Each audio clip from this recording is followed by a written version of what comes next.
perpetuating cycles of harm that our communities are experiencing.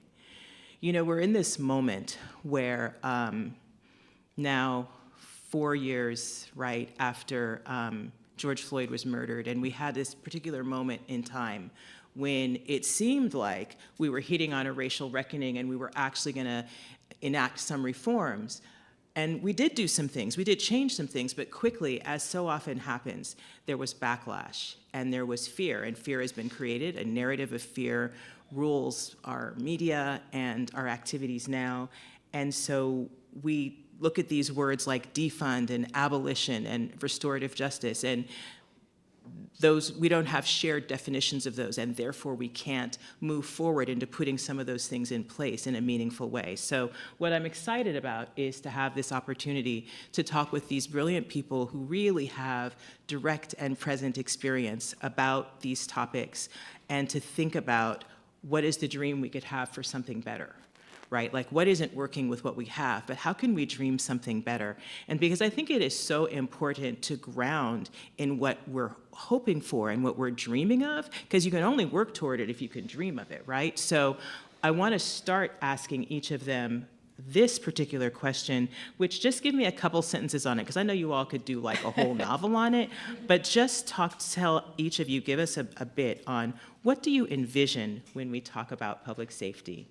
And just to be weird and go out of order, I'm going to start with Chelsea. Yeah, thank you. So happy to be here with y'all. When I think about public safety, I think about universal health care. I think about eliminating poverty. I think about eliminating the wealth gap. I think about dismantling systems of oppression and white supremacy, and figuring out a way to heal our planet. So that's what I think about when I think about public safety. Thank you so much. Jazmyn. That. The same thing. Right? Like, how can you argue? Really, I completely agree, 100%. That is exactly the vision of public safety that I have. Okay, Martina. Yeah, ditto. And I think about my neighbors having what they need to be well. I think about being able to like go for a walk in the evening as the sun is setting and it's getting dark, and feeling safe, because I know that everybody in my neighborhood, everyone around me has what they need, that they have the mental health support, that there's support for addiction, that people have access to therapy, that people have access to things that keep us well outside of the systems, things like public parks and trees and forests and rivers, that like we all have access to the things that allow our bodies to calm down and feel held and well. Fully funded schools would be great. I don't know if folks saw the Seattle Times article recently about closing Seattle public schools. That's right. And then that same week, a piece came out about where our funding is going for the city budget, and its vast majority is, policing and prisons. And so, swapping that would be great. Those are the kinds of things that I think keep us safe. I appreciate that so much. Okay, Youngblood. I think if we're going to talk about what keeps us safe, I think it's important to talk about what doesn't keep us safe, right? Like, we have to use both ends of the paradigm, right? And so I think if you look at it like a math equation, right? So we look at math, there's a dynamic in math we use in algebra to find the unknown variable, right? And how do you find something that's unknown? You have to work with what's known, right? And so here we're talking about safety, then we know that that's unknown. Like, I can say all of these things that they said, we can repeat that. I can tell you it's about interconnectedness, it's about relationship, it's about building trust amongst systems and people, right? And working together with effectiveness, right? And expediency, at the same time. But the truth is, we can go back and forth and debate that, right? About what will and won't work. What we know, right? The thing we know what doesn't work. We know that building more prisons, that handing out life and long sentences, we know that doesn't keep the community any safer. If you think about how long these harsh on crime bills been coming, if we just start at the 80s, and we know that they started in the 70s, but let's just say the 80s for argument's sake, that gives us 40 years worth of data, right? And it's qualitative and it's quantitative. And it all bears out the same, that it doesn't keep us safe.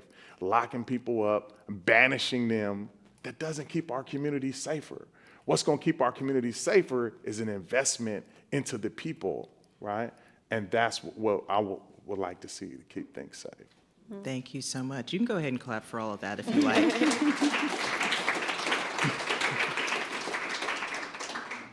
And I hope that as we go on, you'll also all be thinking about, like, what is your dream of public safety? What is it that really brings all of us to that place? But Youngblood touched on sentencing laws, so I'm going to come to Chelsea because this is really your area of expertise. And I've heard you talk about the fact that in the United States, we have, or excuse me, in Washington State, we have sentencing laws that are harsher than other places. But I think there might be people here who don't really know too much about what these sentencing laws are. So I would love for you to say a little bit more about what is it about our sentencing laws, what do they do, and what is that tough on crime rhetoric, especially in an election season, how does that impact our safety in our communities? Yeah, definitely. So we're a pretty liberal state. I think we have a national reputation for being liberal. So I think some people are surprised to learn that we were the first state in the nation to adopt free strikes legislation. So that's sentencing people to death by incarceration if they have 3 felonies.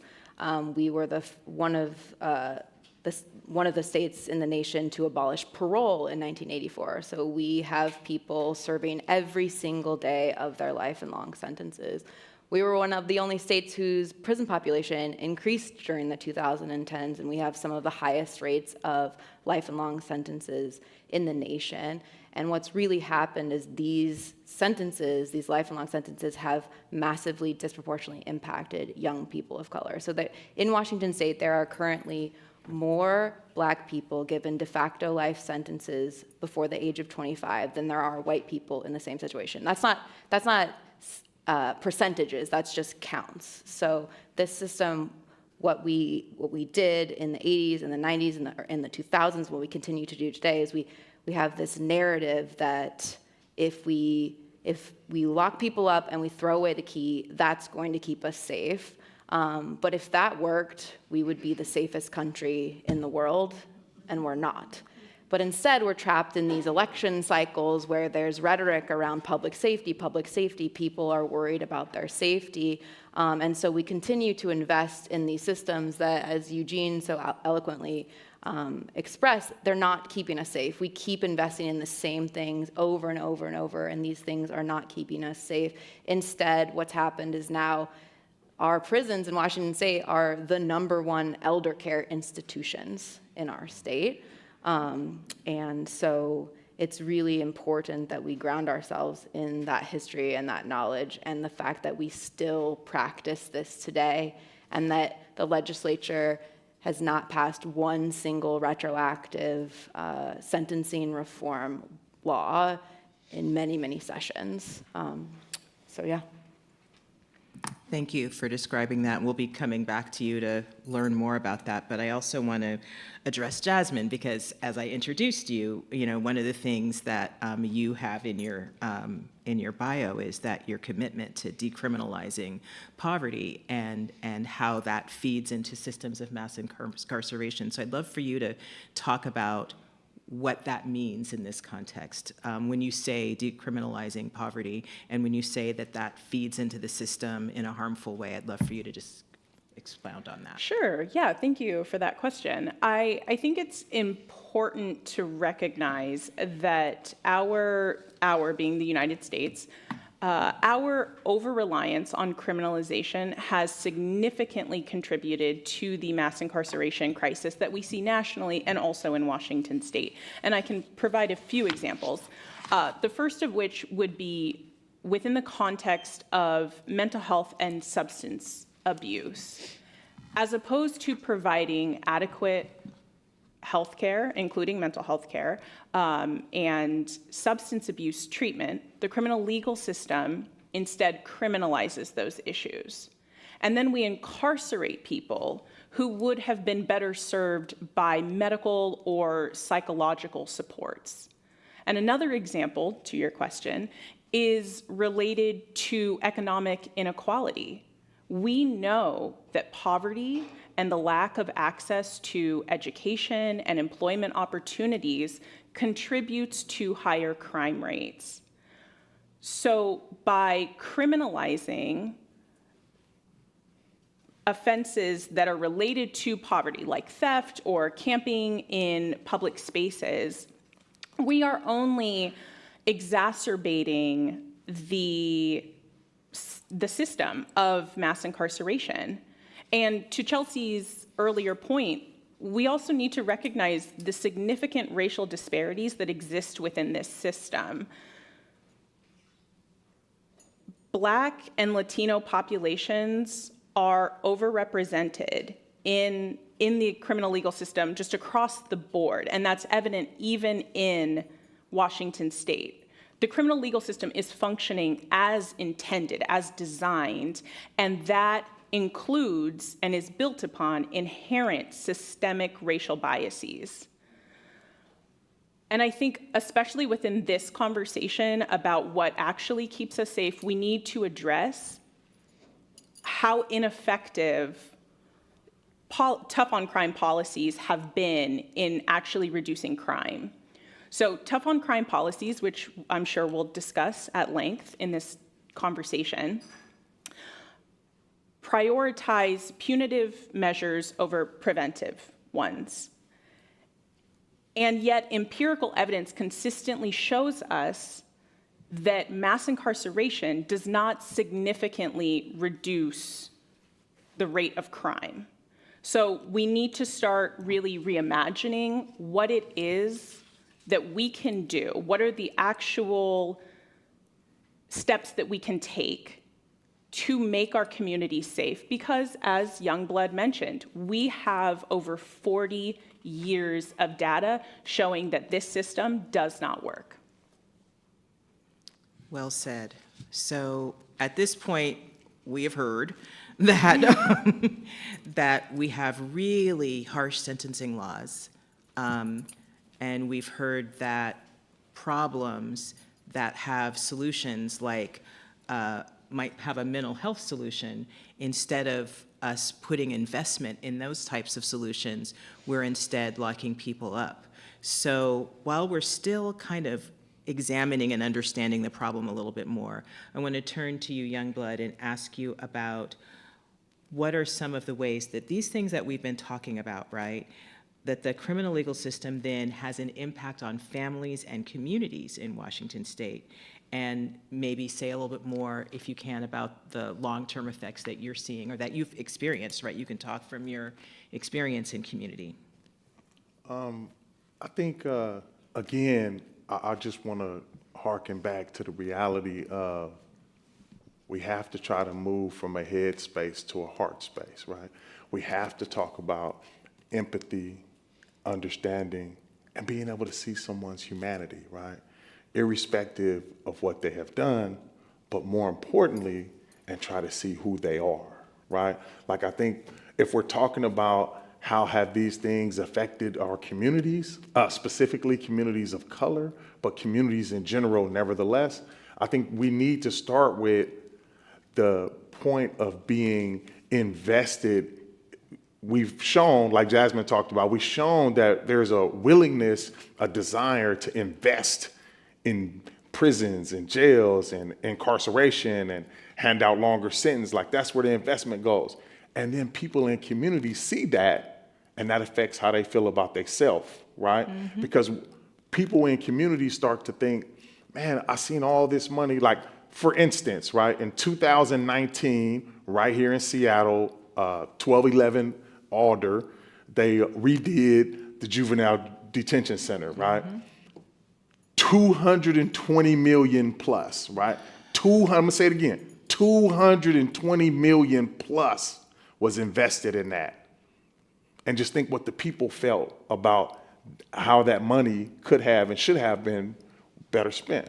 So let's go to 2020. That was in 2019. The following year, in 2020, they redid the King County Jail, which now they call the King County Correctional Facility, at $200 million. So we got $420 million, right? That's just about $500 million Think about that now. That's $500 million that we've invested in brick and mortar, right? In fabric, right? When we should be investing that money in the people that make up and populate those places. And just think about if we were to take those funds and address, instead of what did you do, but instead say, what happened to you? And what do you need? How did this happen? Like, how did you get to a point that you were willing to do this? And what can we do to, right, help that, right? Like, what support can we give? And if we had that money and we had those resources, all of that can go to the people, right?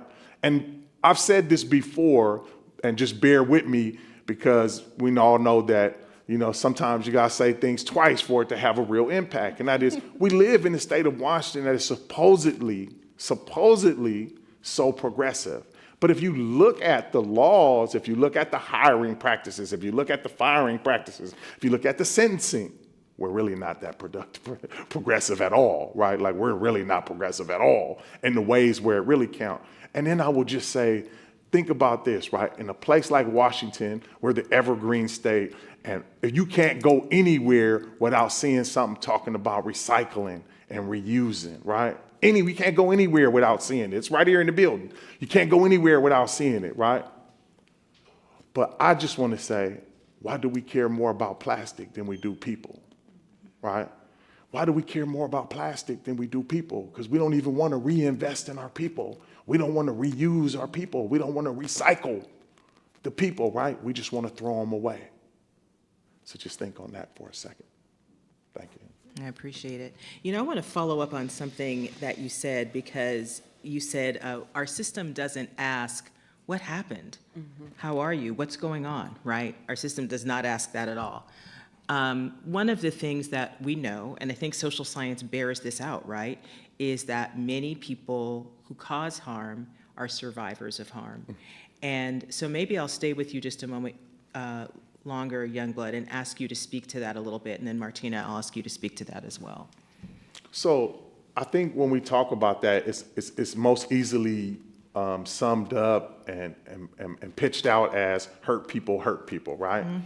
And we know that. But I think if we take it a step further, and what we understand is when we talk about violence, right, especially when we talk about those people who have been socialized as males in this society, especially those of which who are people of color, we don't have the opportunity or the advantage of being able to be sad, right? We can't even do that.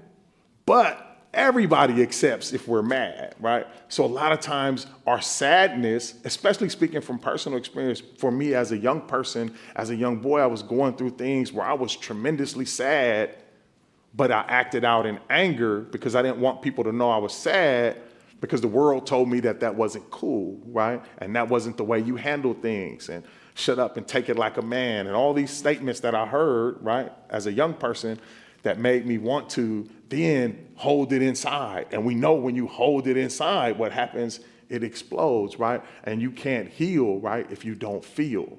And we have to get to a position where we're allowing folks to feel, right? And for that to be welcomed. And so I think when we're thinking about how this gets taken to the next level, it plays out in the courtroom. One of the other things I do is provide court support. And just recently I had the opportunity to go to court, and I was in front of a judge, and I had to tell her that I came with a picture of the victim, right? The person who was harmed. In this particular case, the person who was murdered. And he was a friend of mine, and he grew up in Los Angeles with me, and he came to Washington, and he came to prison, and we was in prison together for years. He got out, and this guy murdered him. The guy who murdered him, I went to his court and was asking the court to see this person's humanity and see that at what point does punishment run its course. And he had already served 25 years or 26 years, and the judge was like, well, are you here for the victim or are you here for the defendant? And I said, I don't have the luxury, right, working in community, doing what I call heart work. I don't have the luxury to draw a line of demarcation and say that I'm on this side and you're on this side. Because too often in community, it gets obfuscated, right? Like it gets confused. We don't know. There's no line. Like the folks who are causing the harm are also the folks who have been harmed, right? And we're all one and the same. And if you stop and think about it, like I got a friend right now, a personal friend of mine, and she is a victim's advocate. And I just talked to her about how essentially we're going for the same goal. Like if I'm talking about the person who caused harm, all I want to do is get this person back in a space where they can be complete and whole and healed and get them what they need to be back in themselves and be on their own healing journey, right? And I said to her, you're doing the exact same thing. For the person who was harmed and their family, you just want to get them healed. You want to get them the support they need, and you want to make sure that they get whatever it is they need to get on their healing journey and to be able to become back in space where they can feel whole, right? Or some semblance of whole, right? And so essentially we're doing the same work. Mm-hmm. So I'm really glad that you put it in that way, because the way our system is built, it is to put people on different sides of a line. So these people are bad and they caused bad things to happen. These people are innocent and they, had bad things happen to them, and put us at enmity with each other, right? And so, Martina, you do so much work to try to break up that paradigm and that binary of like the good and the bad and the, the victim and the perpetrator. So I would love for you to talk about some of the strategies that you've been working with to address violence prevention, community safety, and break up that older notion that hasn't served us. Yeah. Thank you for that question. I sit in that question all the time. Mm-hmm. And I don't know that I have all the answers, but I do think what Youngblood said is true, which is that we've built up this system of punishment, of surveillance, and of policing, incarceration, and imprisonment to say, this is how we're going to keep our communities safe. And when we say our communities, I think we're talking about very specific communities.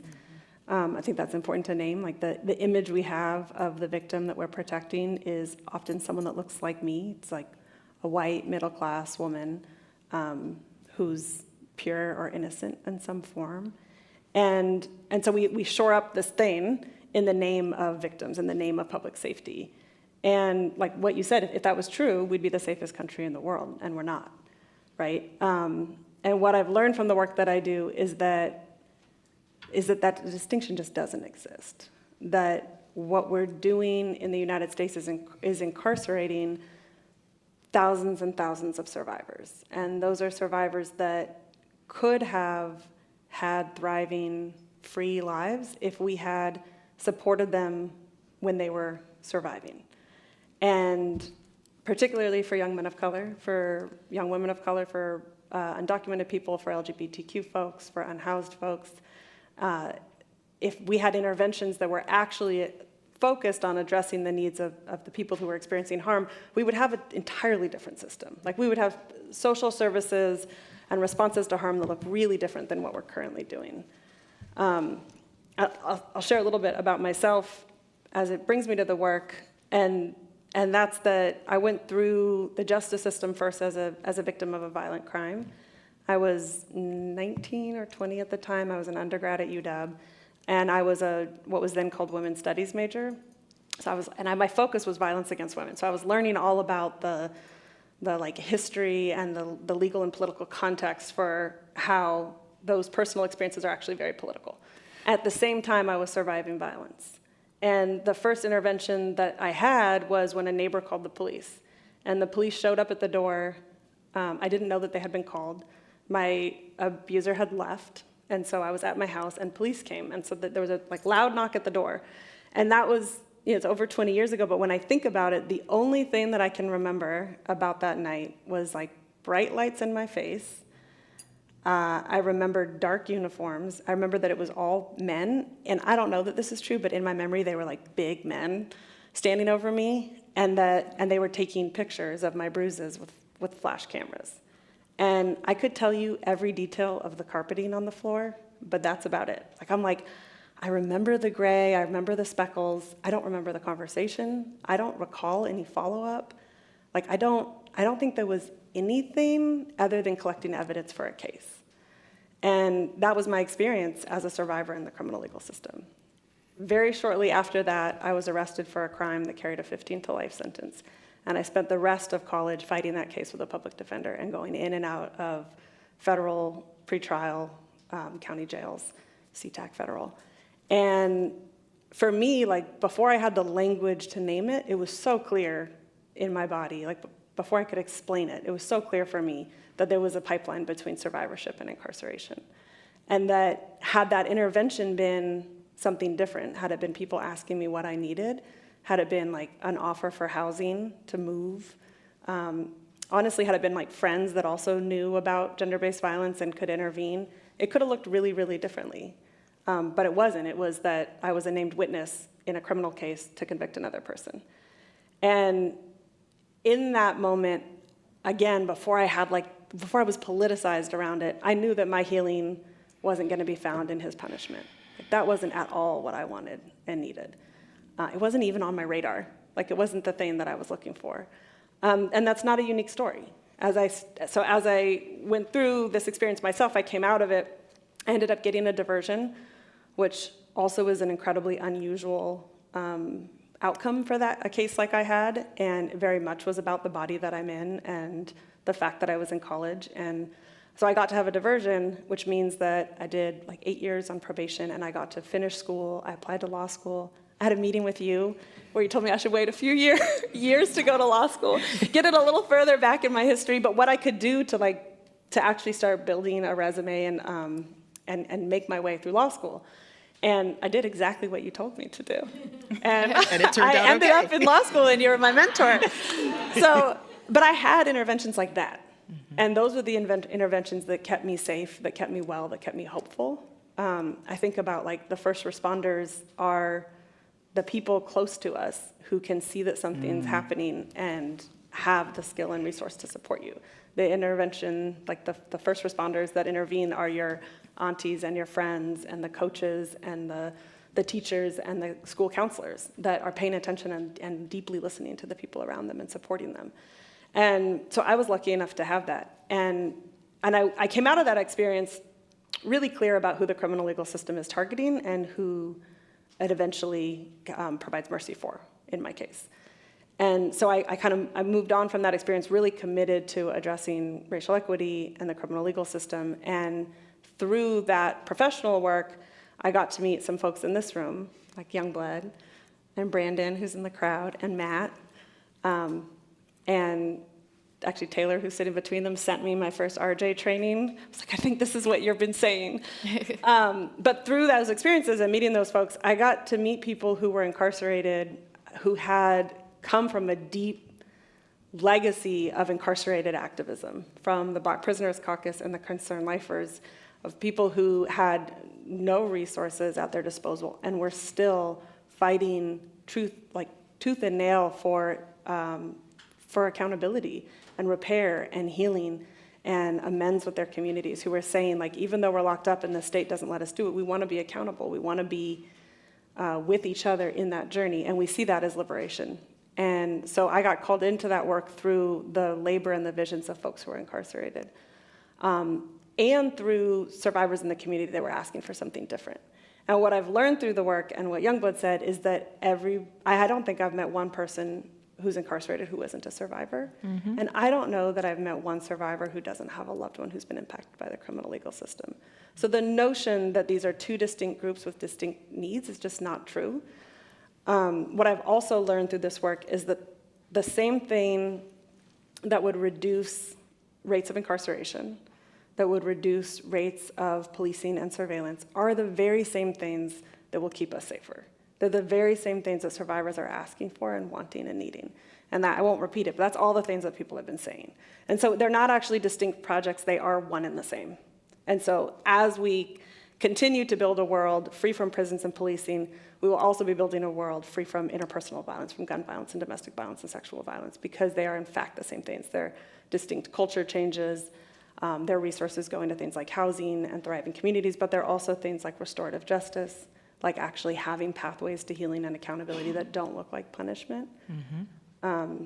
And for folks who are new to restorative justice or learning that term, it's a distinct paradigm shift from the criminal legal system. So the criminal legal system asks kind of a set of questions. It says, when a harm happens, it says what crime, right? Like, was that a crime? Did it violate the law? If it didn't, there's no intervention, right? And so when you call the police and you say, I'm afraid of my partner, if it hasn't risen to the level of a legal crime, there is not an intervention, right? So we wait until a harm happens, and then we say, what rule or law was broken? Who did it, right? So there's a finding of guilt, and then what do they deserve? And that's the sentencing.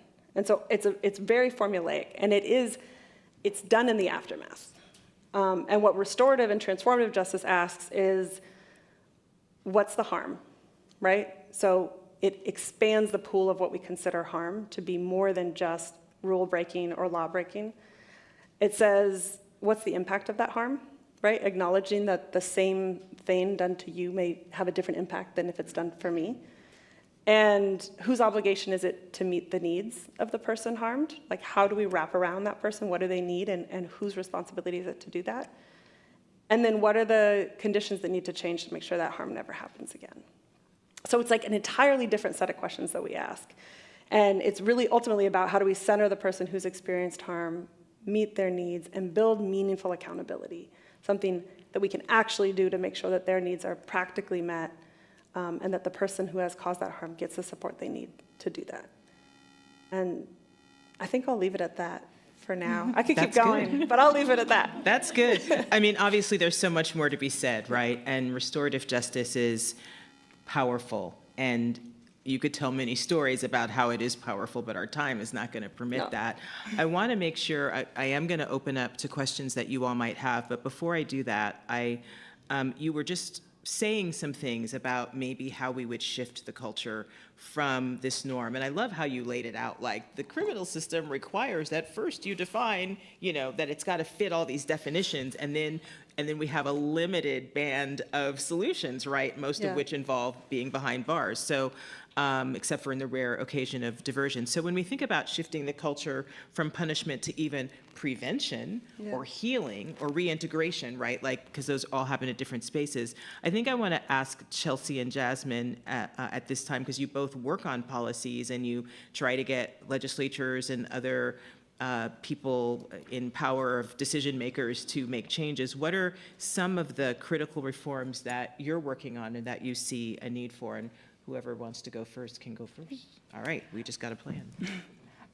So I think that emphasizing rehabilitation, restorative justice, and community-based interventions can effectively reduce our over-reliance on criminalization and actually improve public safety. As Youngblood eloquently explained, we spend so much money on incarceration in the United States, even locally, and that limits the funding that can be used for crucial programs or services that we know reduces crime, to Martina's point, like education, mental health support services, substance use treatment. And so investing in community-based programs that actually address the social determinants of crime, like education or poverty, will lead to sustainable improvements long-term within the context of public safety. Yeah, definitely that, yeah. So we've talked a lot about accountability today, and I'm sure y'all will talk about how accountability doesn't equal incarceration, it doesn't equal punishment. But as somebody who spends some time up in Olympia advocating for policy, I also think about accountability in our legislature for these decisions that were made by lawmakers based on bunk science that has been debunked, that it was just racist, that we have 40 years of data for systems that are incarcerating Black and brown people, throwing away the key, and diverting incredibly needed resources from important community programs too. And so I think about we have to ensure that our lawmakers are held accountable for continuing to perpetuate those policies and for continuing to participate in scaring us with false information that makes us nervous to say hello to people on the street. I like that we started with like, meet your neighbor. I mean, that's where it starts. Like, you have to know the people in your neighborhood. You know, if your neighbor's in trouble, who do you call? And so we need to start with policy that starts with that. And that policy really, really, really has to be led by the people who are the most directly impacted by these systems. For my work, that looks like the people who are currently incarcerated. And so I'll tell you about two bills that are coming up that are a preview.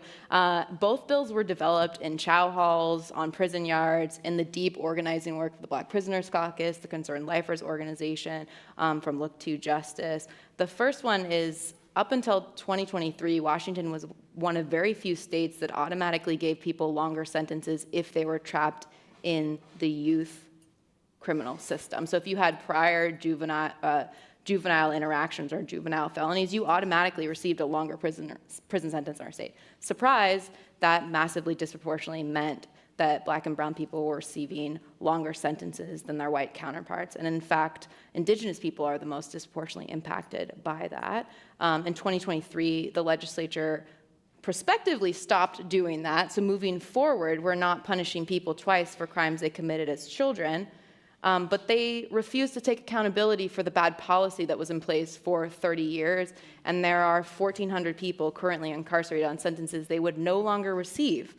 So we'll be working on that this session, and that's what we need: accountability from our legislators. We need accountability for the fact that we abolished parole based on no evidence, and that there are so many people languishing in our prisons that could be home doing incredible work, like some of the work that I know the folks here and folks in the audience are doing. We need people who know what it's like, who know what interventions people need. We need people in those roles, in leadership roles, and so we'll be working to also expand parole and reenact parole. But we need people's help to hold legislators accountable and to not buy into these cycles that elections put us in, where we just become more and more afraid, and we come from a place of fear instead of a heart place, a place of love, and knowing that the answers are in each other. I love that you characterize that as accountability, and I do want to say, because you didn't say it, that these are bills we've been working on for how long? This is our 5th year at each bill. So how are we not getting that changed when the evidence is so clear, when we've stopped doing it prospectively, but we're going to let people sit behind bars whose sentences would be over if not for this? So y'all, when you hear us call out for reaching out to your legislators, right, I really hope you will respond, because this is, it's awful. And so that's why we do this work, right? We're trying to undo some of these things that are awful.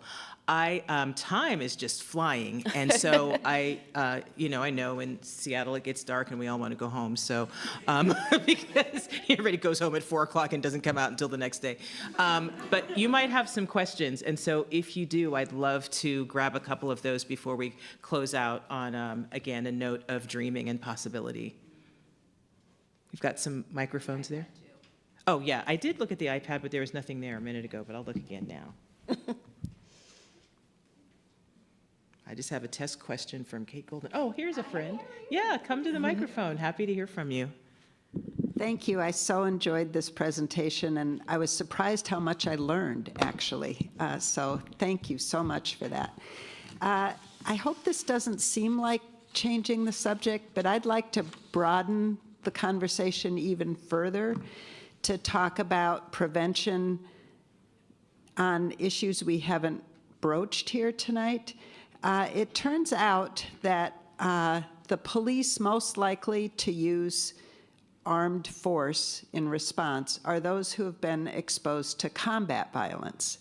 And we have not talked about the militarism in this country and how much it affects how we all think about responses to perceived injustices.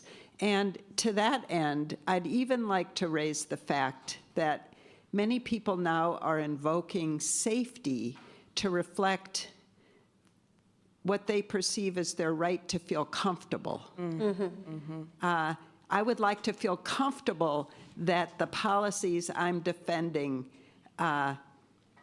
may be causing genocide, but I shouldn't be held personally accountable for that, for example. So militarism as a cause is what I'd like to put on the table. Thank you. Thank you for that. You know, we have a body of work that we do at the ACLU pertaining to policing and police reform as well, right? And that's something that concerns us. And again, you know, people would get very, a lot of times people would get bent out of shape about the phrase defund, and I get it, like you don't know what that means and you're afraid you're not gonna be safe or comfortable. But what we're really talking about is investing in other ideas, not in the idea of militarism, not in the idea of characterizing people as bad, but investing in using that money instead to ensure that schools are well funded, or that there's after-school programs that make, or that there's, you know, Youngblood on his own does a lot of counseling of kids, and I don't think anybody's paying you for that, but like if that'd be good if they did, and if there were more people who could do that, because those are the things that make a difference. So I don't know if any of you want to say anything more about that topic, but you're spot on, right? Like those prevention things are also about who are the people who are charged with supposedly keeping us safe, and you're right, we didn't get into that so much today, but that's a whole topic. Anything to add? Yeah, so I'll say something really quickly, and it really just speaks to the hypocritical nature of where we live at in the world, especially when we talk about something like militarization, right? Because when I was a young person, I belonged to a power group, right? Like my friends, we made up a group of what we would call like a street organization, what people call a gang, right? And when something happened, right, somebody encroached on our territory, right, we had a response. If somebody hurt one of my friends, then we went back and caused hurt for them, right? It was militarization, right? That's exactly what our country does. That's exactly what the police do. But they look at us when it's with us, it's looked at in a whole different light, right? And people won't see that. And when I tell them that, like, you know, I always try to draw an understanding for people to just see on a simple level. And I say, see, look, this is what happened. These folks went over here, they crossed this imaginary line, that these people say that they own this space, that this is their territory, it's their country somehow, right? They own it. And these people have come across here, right? Or violated in some way. So we have to respond with violence, right? And that's the same thing that kids are doing in the inner cities, right? And then here we are as a government, here we are as a country, and we're telling people don't do as we do, right? But do as we say. And when we lead with that kind of thing, then look at what happens in the world, right? As opposed to when we talk about, again, you know, I'm always gonna come back to the heart space. If we move in a space of heart and a space of caring, right? And we replace that with love and real empathy, and we work from there, imagine what the world could look like, right? Like imagine what our communities would look like if our responses was not to respond back like that, but instead was respond back with care and concern and say, why did you do this? What happened? Like, what do you need? What happened? Why are you hungry? Why are you stealing from this place when we will give this to you? Because truth be told, if someone's stealing something from somewhere, that's an indictment on the community, because that person doesn't feel like anybody's gonna help them out, right? And we know that people are trying to get their needs met, and that's just a bad strategy of getting your needs met. And what we have to do as a community, what we have to do as a society, is help folks come up with a better strategy, right? That's all. Thank you. And you know, that is profound, right? Like the stuff that kids are doing, where did they learn that? They learned that from how countries and governments operate. I got a question on the iPad, so I'm real excited. And then we'll take this one person here, and then I know I have to wrap up because we're just about at time. So, what? Oh, there's two. Oh, there's several. Oh, I didn't see you all. Okay, so. All right. So yeah, this is, it said about, you mentioned writing your legislator. Are there any recommendations on resources or organizations that can be accessed to guide this outreach? Do you all want to, Chelsea or Jazmyn, you want to respond to that? I mean, the ACLU of Washington. It just so happens.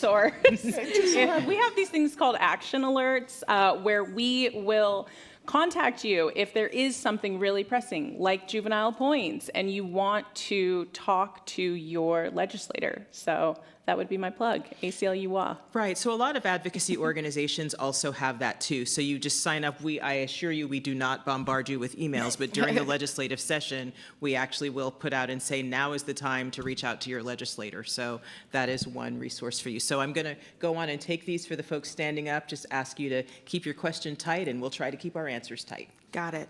Situational. City Council just passed soda and soap laws. You got feelings, right? So we're talking about action for our legislators and folks passing laws that they know don't work, because we've actually had former prosecutors and AGs say that didn't work when we passed that X amount of years ago. So how would you hold those lawmakers accountable now? Jazmyn's working on that, so. I mean, she did testify, by the way, on that bill, yeah. Yeah, so, it's a little different if it's not been enacted yet. Now it has been. But I would still reach out and express, like, you are their constituent. They work for you. So tell them that they're doing a bad job, that they are doing something that you are not advocating for, that you are not in support of. Right. And then vote. And vote. And also maybe run. I would never want to be an elected official. I don't know who, but we need good ones. And so if there are people in the room who may feel called to that. Sounds good. Okay, please. Hi. Hello. I think we all agree that the first stop in the criminal justice system, in the inequity in the criminal justice system, is via the police. And what we don't have is police accountability in Seattle. Mm-hmm. And so my question is, and I do think, let me say this, that I think true police accountability, which a lot of cities have enacted after 2020, after George Floyd, a lot of that police accountability is based on community police accountability and investigations. And I think by having that kind of activism actually allows people to advocate for all the other inequities in the criminal justice system. So my question is actually specifically to you, Michele. Why has the ACLU so steadfastly for 10 years now prevented accountability and acted as a guard for our existing accountability system, which is both corrupt and totally ineffective? Well, yeah, I'm not aware that we've been doing that. We have actually been quite actively fighting for police accountability, and the fact that we have a community justice, now I'm not going to mess up the name, the community thank you, is because we fought for it.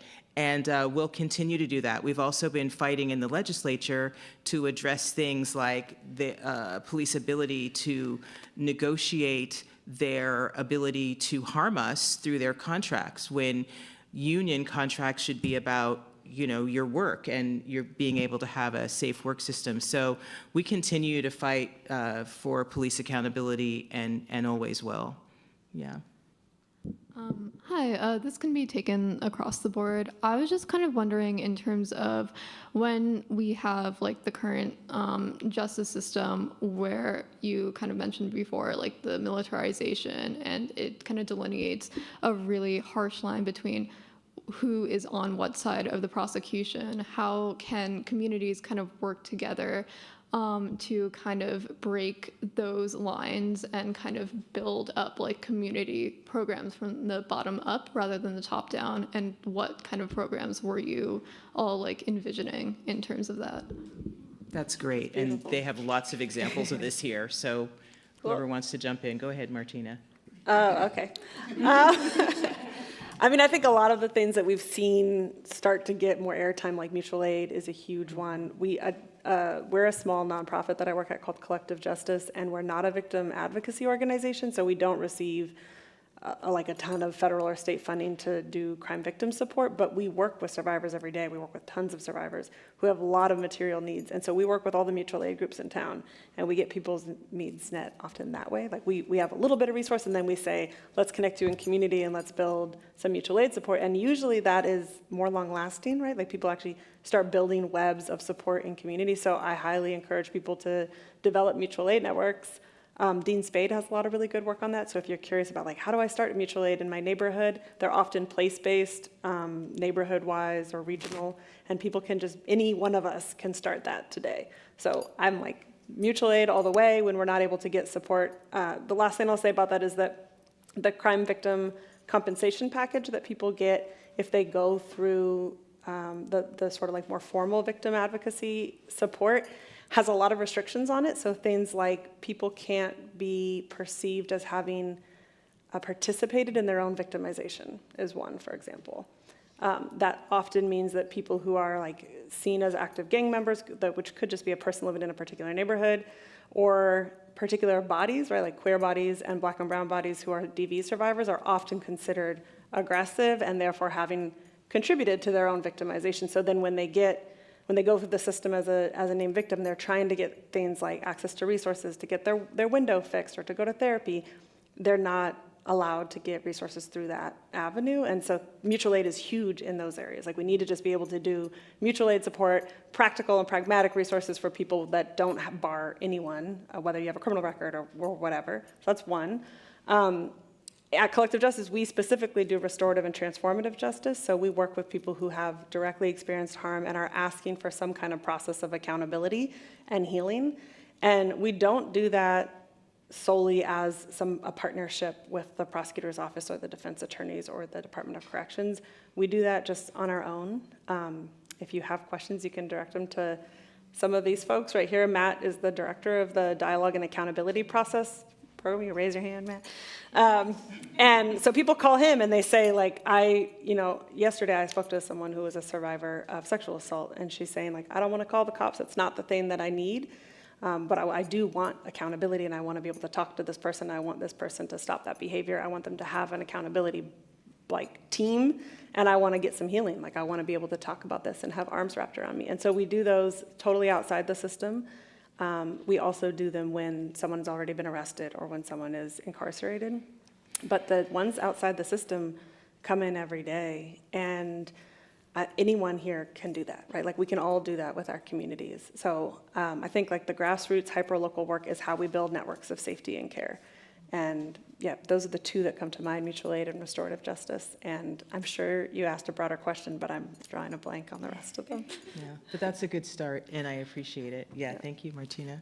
Thank you so much. Oh, yeah, thank you for the question. It was an important one.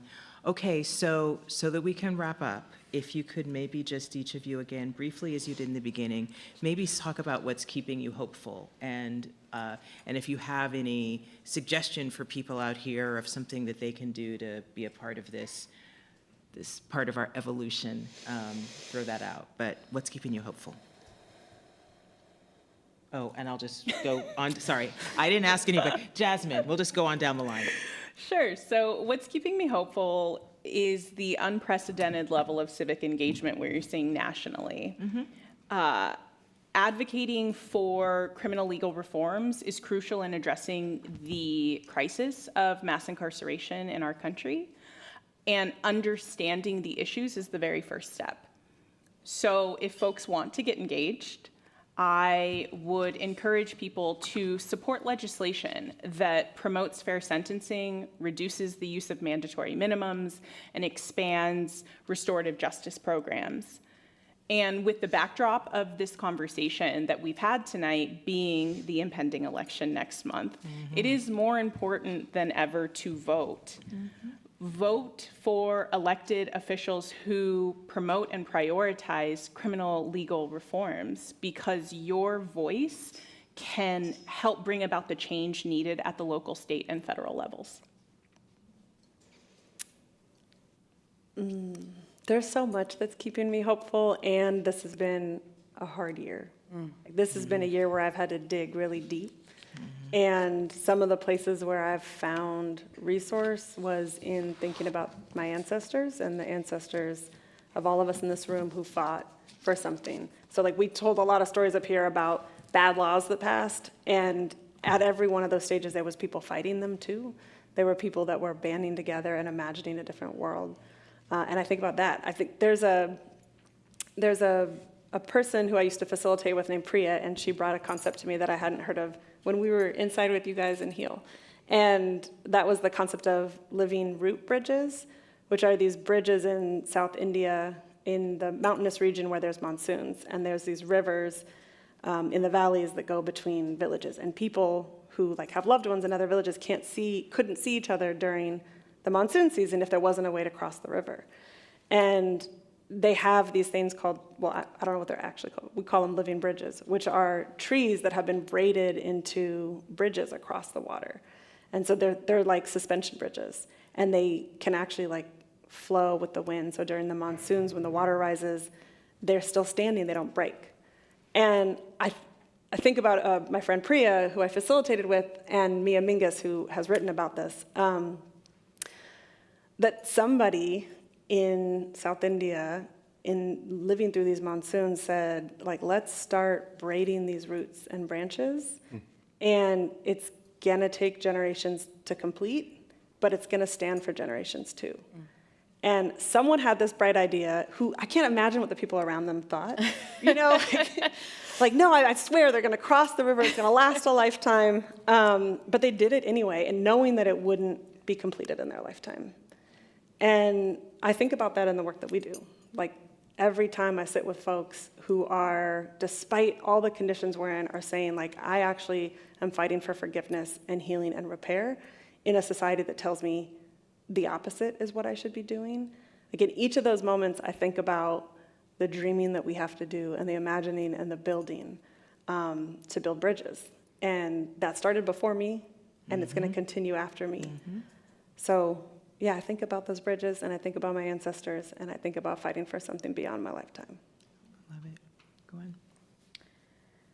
I'm gonna be honest, y'all. It's hope is hard sometimes, especially working in these systems that are doing exactly what they're set up to do. They're death-making institutions, and they're designed to disappear people. But I think about Mariam Kaba and her quote that hope is a discipline. And so sometimes when it's hard to access that, you have to just wake up every morning and do the work on yourself, do the work with your people, and know that it might not happen in my lifetime, but in somebody's lifetime. And also what brings me so much hope is being on stage with people like Eugene, seeing some of the folks in this room who were never gonna come home and who are home now, and talking to the people who are currently inside, and telling them about panels like these, telling them about the work that we're doing, and seeing them still have hope, and knowing that there's rooms of people in Seattle on a Tuesday night when it's dark, when other people want to be in bed, learning about this because we want a different way of living, and so that gives me hope. Man, what gives me hope? What gives me hope are the people who are still currently incarcerated, right? Like, I have the luxury of saying that I'm formerly incarcerated, but there's so many people who are still currently incarcerated, and we know that incarceration starts long before you get behind a set of bars or a set of barbed wire, right? So even at today, I was working at Nova High School and doing work with young people there, and I could just see the hopefulness in their face, despite the fact that most of them come from hopeless situations and they live in hopeless circumstances, right?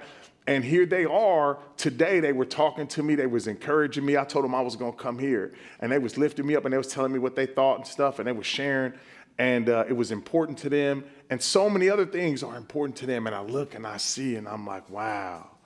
Here you are in a space where people are telling you that you should be hopeless, and here you are, you're hopeful. And then I think about my friends who are still incarcerated, and I think about how when I was incarcerated, like, something happens in the state of incarceration where hopelessness It's pervasive, right?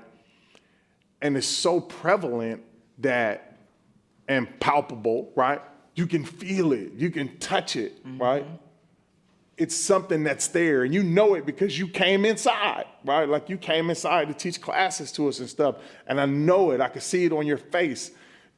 You can see it, you can feel it. Like that's how real the hopelessness is. So what gives me hope is when I tap back in and they're so hopeful, that they have so much belief that somehow, some way, something is gonna happen for them that's gonna put them in a better situation, in a better place. And they're not necessarily waiting until they get out. They're really starting to do it from the inside and doing good work there to push stuff and make it happen out here. And so that's what keeps me, and that's what gives me hope. And the last thing I just wanna say is, in doing the work at the juvenile, and I do at Echo Glen institution, juvenile institution, there's a unit there, Yakima unit, and it's for young women who are convicted as an adult, but they're allowed to stay there until they're 25.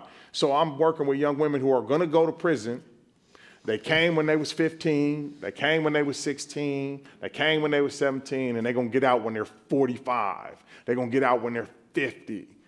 And I have to go there and sit and talk to them about how it's possible to leave there at 45, at 48 like I did, and still come out and still do well and still live a healthy life and still live a life that's so much worth living and still be in this position to give back, right? And really fulfill your dreams and do all the things you really want to do so that they don't lose hope, right? And so that they can continue on their healing journey, right? And so that's what keeps me hopeful.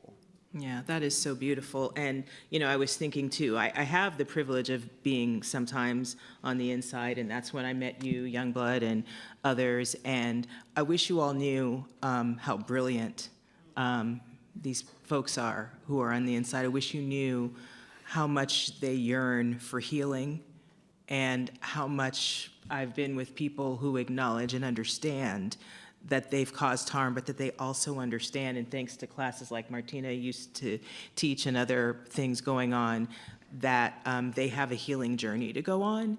And so if we're gonna heal as a society and do this work, like each of us has a healing journey to be on, but then to be in community, to believe in each other. If I were gonna close on something, it would be Youngblood saying, you know, let it be a heart space. Let us understand each other's humanity, and then let us change these laws that are problematic. So I wanna thank you so much for coming and being with us on a Tuesday night. And thank you, Yvette Moy and the UW lecturers for letting us have this stage to be able to share what we know and what we're working on. So I hope you all have a great evening, and thank you so much.